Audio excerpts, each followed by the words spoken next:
direto ao ponto. De tudo que nós ouvimos no nosso dia a dia, maioria são apenas opiniões. Opiniões a qual mesmo nós nem não pedimos.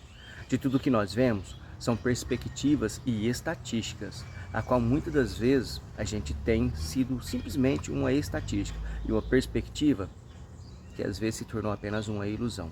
Mas de tudo aquilo que nós fazemos, isso sim, isso é realidade. Só que muitas pessoas estão deixando de viver a realidade hoje em dia. Estão vivendo uma... Aliás, acho que nem não estão vivendo, né? Estão fazendo de conta que estão vivendo, fazendo de conta que estão felizes. Vamos deixar de fazer de conta e vamos viver de verdade. Para de se iludir com as redes sociais, com aquilo que parece ser. E viva aquilo que realmente é.